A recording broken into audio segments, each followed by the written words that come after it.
Hi everyone, welcome to सरकारी form information 1.0। तो आज मैं आपको बताने वाला हूँ डीएसएस बी के बारे में। ठीक है, तो यहाँ पे देख सकते हैं लिखा हुआ है DSSB वेरियस पोस्ट रिक्वायरमेंट 2026। ठीक है, इसका जो ऑनलाइन फॉर्म है कब से कब तक है, इसका एलिजिबिलिटी क्या होने वाला है, आज इस वीडियो में हम सब कुछ बात करेंगे। ठीक है, तो सबसे पहले हम समझ लेते हैं होता क्या है DSSB। तो इसका जो होता है वो दिल्ली सब ऑर्डिनेट सर्विस सिलेक्शन बोर्ड होता है। ठीक, नीचे आने के बाद यहाँ पे देख सकते लिखा हुआ इम्पोर्टेंट डेट। तो इसका जो ऑनलाइन अप्लाई स्टार्ट हुआ है वो 27 फरवरी 2026 से हुआ है, और इसका लास्ट डेट है वो है 28 मार्च 2026 तक। ठीक है, और last date for fee payment के लिए तो 28 मार्च 26 तक है इसका। एग्ज़ाम डेट अभी नोटिस। अब एप्लीकेशन फ़ी के बारे में बात कर लेते हैं। तो जनरल वालों के लिए, ओबीसी एंड ईडब्ल्यूएस के लिए 100 रुपये, and SC ST and PH ये वुमेन उसके लिए 0 रुपये। ठीक है, पेमेंट मोड ऑनलाइन कर सकते हैं, debit card, credit card, net banking. 26 age limit यहाँ पे लिखा हुआ है, मिनिमम एज 18 से 21 साल और मैक्सिमम 27 से 32 साल। ठीक है, अब हम बात करेंगे इसके पोस्ट के बारे में। ठीक है, नेम है असिस्टेंट मैनेजर, जो टूरिज्म का है। नंबर ऑफ पोस्ट 6 है। ठीक है, असिस्टेंट मैनेजर जो कि जनरल का है वो 6 है। असिस्टेंट मैनेजर जो अकाउंट्स का वो 3 है, एंड असिस्टेंट मैनेजर लीगल जो है वो 1 है।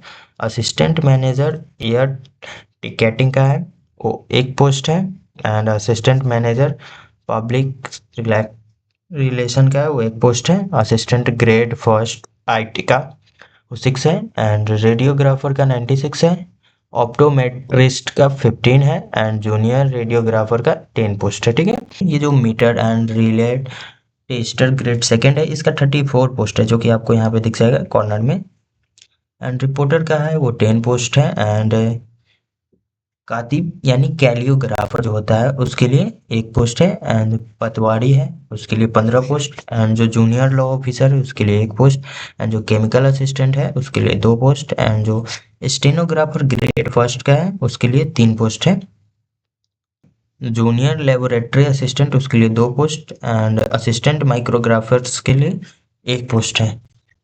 अब हम एजुकेशन क्वालिफिकेशन के बारे में हम बात कर लेते हैं। ठीक है, तो इसका जो एजुकेशन क्वालिफिकेशन है वो पोस्ट वाइज अलग अलग है, ऑब्वियसली होना भी चाहिए। तो पोस्ट नेम जो असिस्टेंट मैनेजर का है टूरिज्म के लिए, candidate must passes masters degree in tourism और post graduate diploma in tourism और post graduate diploma in travel and tourism. ठीक है, तो इतने सारे हैं एलिजिबिलिटी असिस्टेंट मैनेजर के लिए। ठीक है, और यहाँ पे आपको असिस्टेंट जो मैनेजर जनरल में है उसके लिए candidate must possess a master's in business administration MBA in any discipline।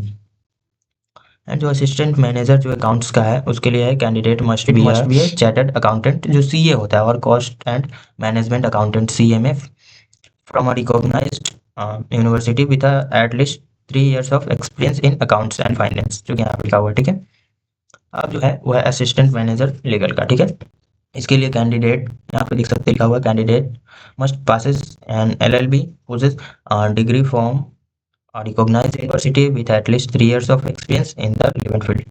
I mean इसके लिए आपको LLB का डिग्री होना चाहिए और 3 साल का एक्सपीरियंस चाहिए। ठीक है, इस फील्ड में।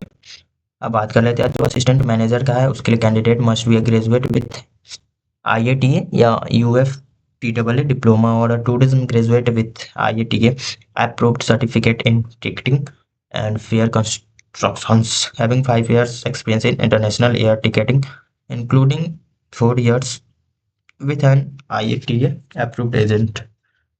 इसमें 5 साल का एक्सपीरियंस चाहिए, और ग्रेजुएट विथ ये जो लिखा हुआ है IATA या UFTAA डिप्लोमा, इसका डिग्री चाहिए। ठीक है, एंड जो उसके बाद है असिस्टेंट मैनेजर जो कि पब्लिक रिलेशन के लिए, candidate must be a graduate with a diploma in PR advertising mass communication और journalism have at least 2 years of relevant experience. इसके लिए आपको डिप्लोमा इन PR का डिग्री होना चाहिए, एंड एडवर्टाइजिंग मास कम्युनिकेशंस और ये जो जर्नलिज्म है इसका भी, एंड 2 साल का एक्सपीरियंस भी चाहिए इसके लिए आपको। एंड जो अब है असिस्टेंट ग्रेड 1 का, तो candidate must possess BTech degree in computer engineering and computer science, computer technology और information technology from a recognised university. यानी असिस्टेंट ग्रेड जो फर्स्ट है आईटी का, उसके लिए आपको कंप्यूटर साइंस से इंजीनियरिंग करना पड़ेगा, या फिर उसका एक आपको डिग्री चाहिए बीटेक का, सिंपली कंप्यूटर साइंस इंजीनियरिंग का,